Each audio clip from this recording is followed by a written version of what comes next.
Hi, everyone. Welcome, welcome, welcome. I am so excited today because I am talking to Madeliene de Hauke, who is the meetings doctor. Madeliene works with companies and corporations to help them save time by having more efficient and more effective meetings. And so Madeliene is here today because, as we know, so many people have been spending so much more time at meetings during the virtual lockdown. So Madeliene is going to give us some tips on how to make those more efficient and better. Hi, Madeliene. Welcome. Hi, Robin. Thanks so much for having me on.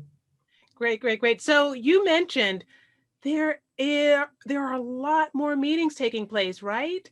Tell me, how many more meetings since the pandemic, since the quarantine, since our remote working than before? Do you have any idea of that number? Yes, so before the pandemic, I did a national survey with Antwerp University here in Belgium. So we've got figures for the Belgian market before the pandemic.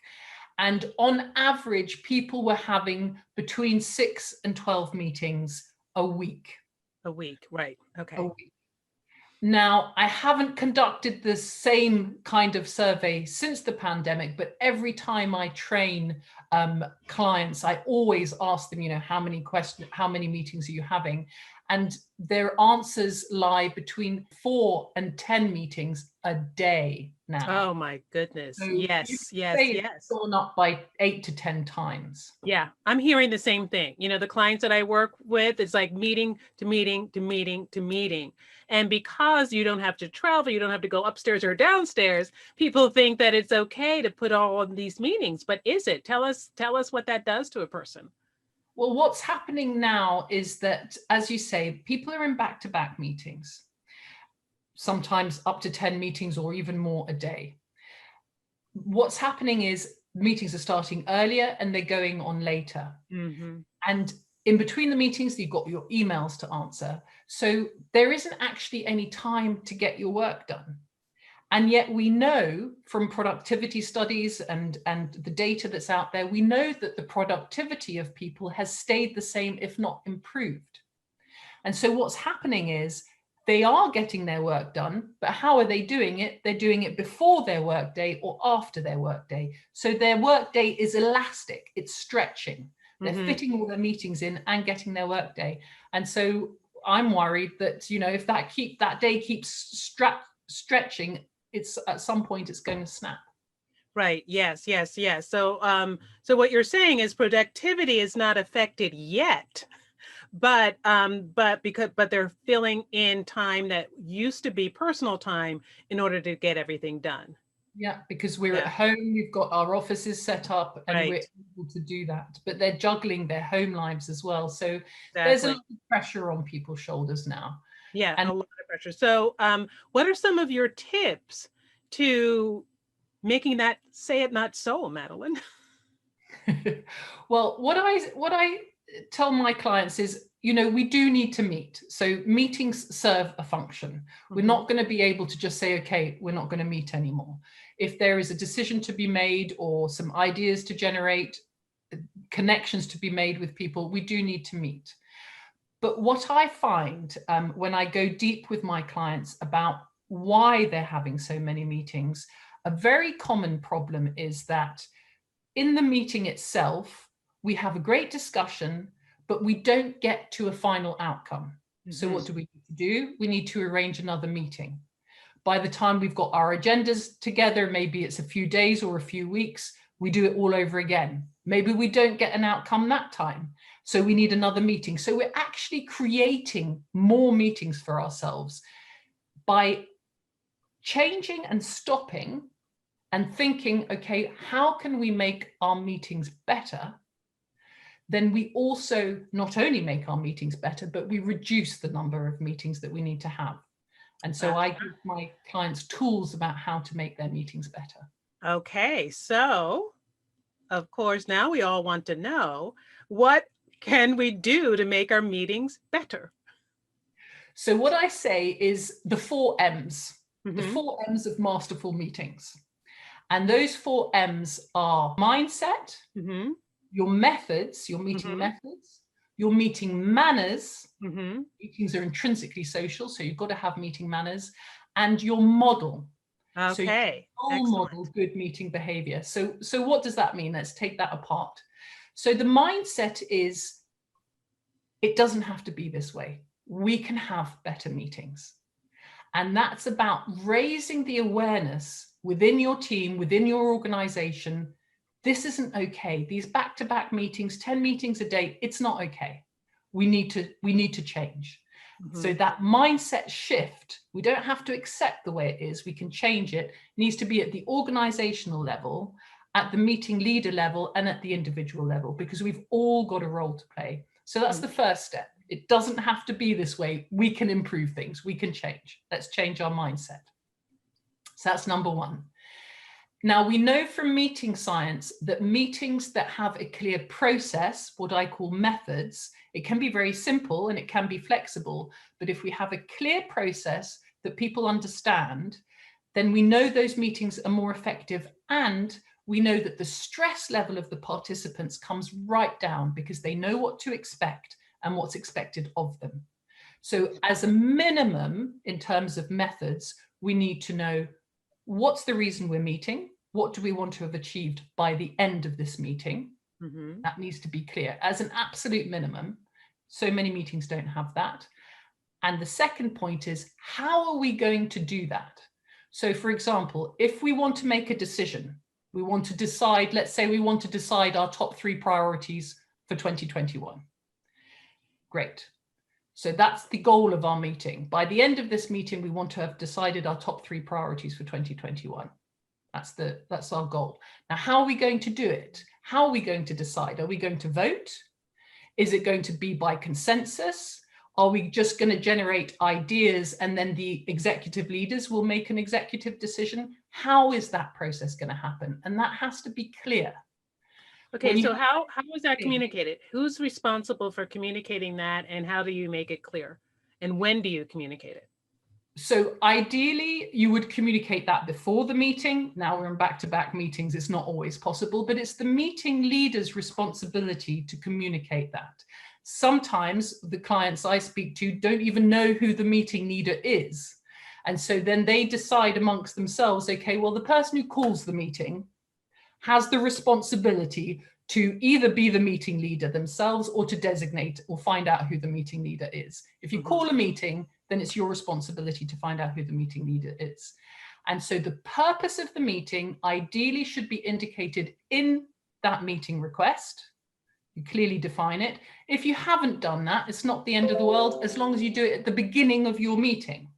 You know, it's never too late, but do it at the beginning of your meeting so everybody knows what to expect and what's expected of you.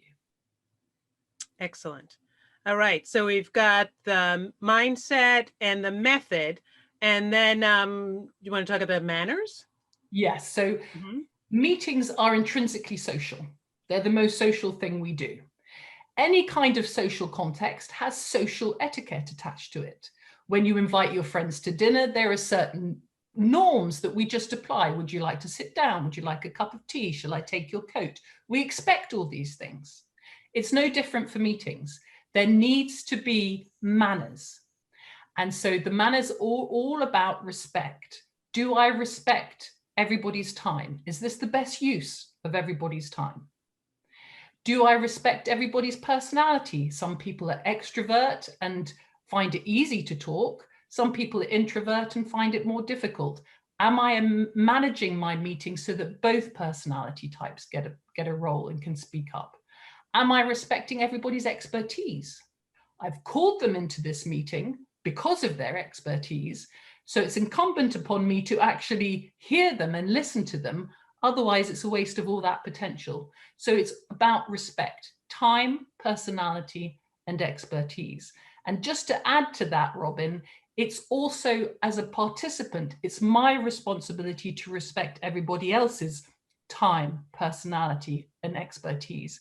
So if I'm an introvert and I find it difficult to speak up, I have to find ways, I have to force myself to find ways to share my thoughts. And I do train people how to do that in my client work, because I can't just stay quiet and then after the meeting say to the meeting leader, look, I couldn't speak up, but actually that won't work, because that's not okay. I have to speak up during the meeting. Right. So it's also respect for myself and respect to everybody else. Yeah. So you have both parties have responsibility. And what about do you advise people to amplify each other, or to be able to take care of each other? So a colleague is an introvert, could it be something that you would then refer to them or ask them a question to help to bring them up? Is that part of the manners as well? Absolutely. So as the meeting leader or the person facilitating, there are techniques about how to include shy or introverted people into the conversation. Now we're online meetings. There are many tools, and in many ways it's easier for shy or introverted people. Right. First, they feel safe. They're in their own homes. They Right. can communicate by chat or by polls or questionnaires. So there are a lot of ways that we can access the genius of people who find it harder to speak up. Absolutely. Right.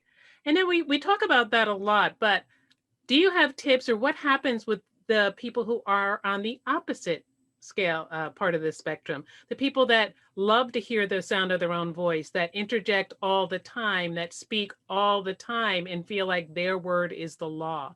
What are some of the ways that we can counteract that at meetings, especially over Zoom? Because if they have the time, they have the space, they could dominate. Well, that's why I talk about meeting manners, Robin. So it's important to set what are the manners that we're going to apply to our meetings. What standard do we want to hold ourselves accountable to? You might want to say, what's our manifesto? By calling that out at the beginning of your meeting, if you have a regular meeting, you just do it once and then you can refer back to it. We also call it the meeting rules. I don't like the word rules because, people like to rebel against rules. So I prefer standards or manifesto. But we can say diversity of thought is important to us.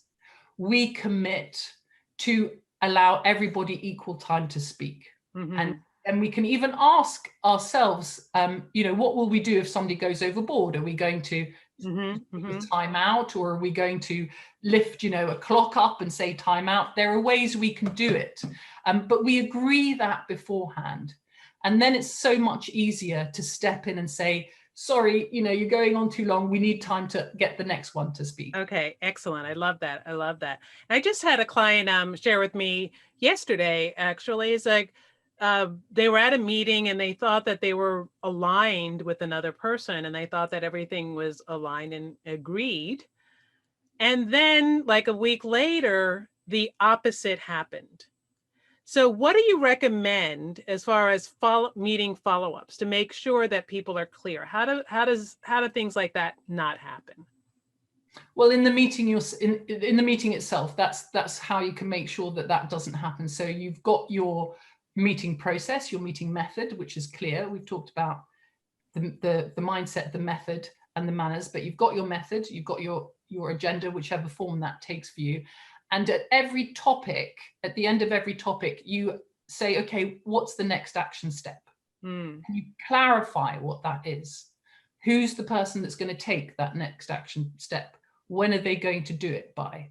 By clarifying what the step is and having room for discussion if it's not clear, you solve those problems before they show up. And it's even more important to do that these days now with online work, because things can get lost in translation. Right. And do you recommend having it in writing as well? Yes, you capture that all in writing and you share that on the screen so everybody can see, everybody's got it, and then you can follow up and share that afterwards. So one of the things I do with my clients is I take them through each of those steps. What's important here is that what works for one organization or one team doesn't necessarily work for another. So I talked about meeting rules, meeting manners, meeting methods. Sometimes we're going to have very strict methods, and that might be fine for a certain group. Other times it needs to be very flexible. And it's up to each team to find what works for them. And so it's very important to step in and help them find what they're going to apply. There's no point just giving them some processes and saying, here you are, go away and do that, because then you come back later and they actually haven't applied them. So Right. often I come in after other people have already trained, and they're just not, their meetings just haven't got any better because it doesn't work for them. Right. Yeah. Yeah. Excellent point. It's not one size fits all. So we're missing an M. What's the fourth M? So the fourth and final M is model, to role model the good behavior. So if I can see it, I can do it. If I see somebody modeling good behavior, good meeting behavior, as in they respect everybody's time, they come prepared for the meeting, they tell me at the beginning of the meeting what's the purpose and what's the method, and they wrap up each topic so we know what the next action step. When I see that modeled, I will automatically emulate that. And just like the butterfly effect, the ripple effect, it will spread throughout my organization. And little by little, the world will have better meetings, which is what my mission is. Exactly. Well, thank you so much. The world needs better meetings. So the world needs a meeting doctor like Madeliene de Hauke, who is actually a medical doctor. So please, if you have any questions for Madeliene, reach out to her. Where can they find you, Madeliene? Best way to find me is through my website, www.businessforgood.eu. And the 4 is the number 4. So www.businessforgood.eu. Yes, Business for Good. And if you want a good business, please check out the Meeting Doctor. Thank you so much, Madeliene. It's been a pleasure. Thank you, Robin. Thank you.